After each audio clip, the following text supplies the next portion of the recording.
So I've been seeing this thing a lot around in places like at the mall or whatever, and it's a toe, a great toe, the big toe that's become adducted like that, like it's gone inward, and it starts to in fact build up a bunch of tissue on the outside, right on the outside of its joint. And now it's not my place to say what it's called, but I mean I believe some people call this like a bunion, which is fine. And it just ends up being that the great toe, that first metatarsal and the two phalanges of the area end up very adducted. They end up on that inside area, and usually this metatarsal ends up, more over here. And again, whatever you want to call it, not up to me. You need a doctor and an X-ray to figure all that out. But been noticing something about this toe position, this adducted position of the toe with the tissue built up. Been noticing that, there's some things that tend to show up in the gait cycle repeatedly. And so the real question is not what do we call this, it's about how we make this. How do we, engineer this? And it's actually pretty simple. We load it into the position that we want it in, or that it ends up in, and then we just strain the tissue till it grows. That's how you could do this. Again, if I wanted to recreate this thing, this is how I would do it. I wouldn't force that on anyone, of course. That would be a real bad idea. But this is very much possible. So let's just talk about something really, really simple. If I wanted to load it in a medial way, there's some places I could do that. I'd have to do it pretty regularly. So one really easy thing would be in the gait cycle. So if this is the leg here in like that push-off phase, there's the foot. There's the foot bigified, and it's pushing off the great toe at this point, in fact. So notice a couple things. We're catching it right at the edge, just as about to push off. Now, if it's pushing off evenly, just understand there's a lot of weight bearing down. There's a lot of weight going like this. And if it's pushing off nice and even, it's popping off that toe, off that ground, no problem. Everything's good. This is all fine. But if it were to be uneven, if the pressure was now coming more medialward relative to the foot, from medial to lateral in the bigger picture, but adducted position, that would really start to push that toe inward, the desired effect, what we're kind of going for here.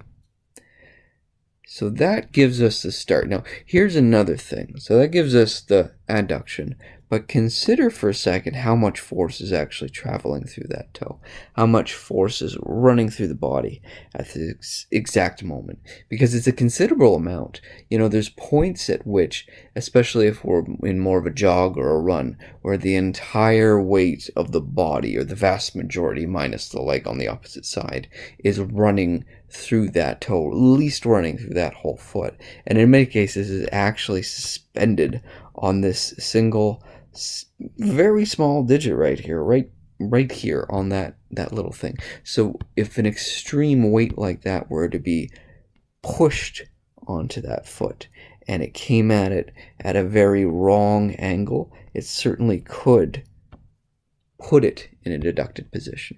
And now the tissue growth is very easy to create at this point. That's a no-brainer, in fact, because constant strain of this tissue, constant strain of the joint capsule around the joint here, and the synovial fluid and the bone in this case, and even the skin, if we were loading it really, really wrong. That's easy to recreate because fibrosis, the building up of tissue, is natural when you strain it. Just how, a heel spur is natural to form on the bottom of the foot. In the heel area, should say you heel strike improperly all the time.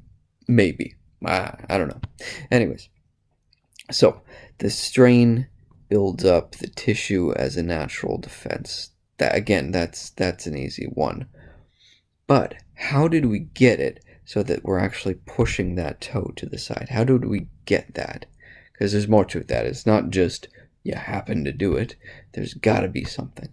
So let's look at the whole, gait cycle here. Let's look at how we walk as a whole. Now, what should be happening, we'll say this right foot here, what should actually be happening is the foot's going relatively smooth. It's doing this kind of a thing. There's a little bit of adduction to that foot. That's what we kind of want. But, we've noticed with these people with the adducted toe and the tissue buildup, they're doing very much the opposite of that. They're doing an outward swing of their leg. They're doing a kick out, if you will, with every step on the more affected side. Now, it might be both sides, but definitely the more affected side, if there's one. They're definitely doing the kick out on that leg.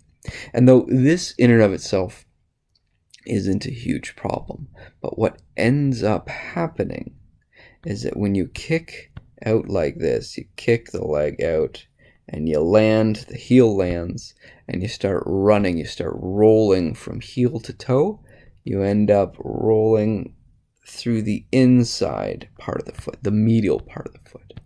Now, on that medial part of the foot, this is a foot we're looking at it from the medial side, there's a fairly large muscular and ligamentous plantar fascial tissue. And this is a very good energy generating mechanism, an energy storage and releasing mechanism, really, because as the foot expands in either direction, as it flattens out as we load it, we're putting pressure into it and through it, and we're rolling through it like that, it can recoil, and this is very efficient. However, if you put some pretty extreme pressure through that medial side, we tend to strain that tissue as we roll through, and we don't want that. That's actually not good. So what should be, just from the other side, what should be a load towards this side becomes instead a load on the opposite side, on the medial side. And as we start to push off, it pushes that toe into adduction. It's kind of a beautiful circle in a way. What should happen, good or bad, it should make two small circles. It should be kind of going like this and like this, and then back into that curve. When we do it right, of course, you get the exact opposite effect. You get adduction followed by, there we go, yeah, that opposite swoop. And it's beautiful in a way, but it can go very much wrong in you. Now it's starting to look like a dance. So what we get is loading the toe improperly, loading the tissue improperly, and with enough time, not right away, but with enough time, we start to get a toe that's very adducted. It's pushed into that adducted position. Again, adduction is this way for the great toe, the big toe. And then the tissue buildup is simply because we're weight bearing on the wrong surface. We're loading out. And it should be loaded out to add to this, in fact. What tends to happen, let me just clear some of this up. What tends to happen is if we do this for long enough, we tend to drop that arch right down. It tends to be that these bones here are lower and flatter. And this means that as they go into that adducted position, as they go essentially that way, they are weight bearing no longer off the body. The arch is gone now. We're weight bearing on the flat, bony parts of the inside. And so it makes it even more possible to build up a thickened tissue here. Now this is bad because it's not designed to it. Whereas just to compare, just for comparison, if you look at the other part of the foot here, this outer part, the lateral part, is much better designed to weight bear because it's bone always to floor contact. So it's able to take on that pressure and that strain over time. So let's talk about sorting this out. How can we reduce this? How can we essentially stop it a little bit better?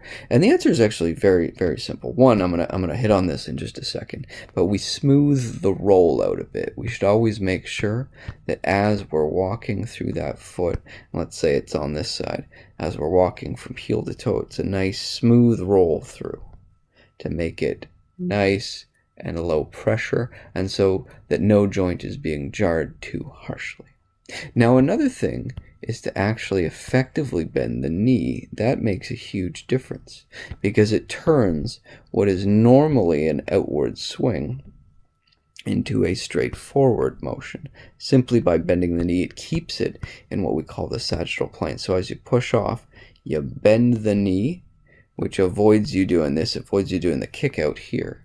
And that keeps you in one single straight line, or sagittal plane as it's called.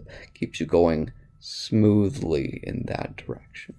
And really, this is probably what the issue was in the first place. For whatever reason, without getting too deeply into it, perhaps the knee was prevented from being bent because maybe the hamstring muscles were not contracting effectively. Perhaps the gastroc muscles, which do have some knee flexion capacity, were not bending correctly. And so instead of bending that knee up, instead of doing this with the knee, instead of flipping around that sagittal plane with it, we instead keep the leg straight and we draw ourselves up from the hip. We lift the hip and we lift the whole straight leg above the ground, simply to clear it. So instead of doing a rotary motion like this with the foot, we go straight vertically up, which does the job of clearing the foot. It does the job of creating this empty space here where the foot is not in contact. Otherwise, we'd be dragging it. But at the same time, it eventually causes another problem, and we end up with this bigger issue over time. Anyways, we have been Simple Lines Anatomy. We got some of that social media stuff if you do want to check us out. We have an app for iPhone and Android, and hey Clark, what's the name again for it? Really? That's a terrible name. Who came up with that?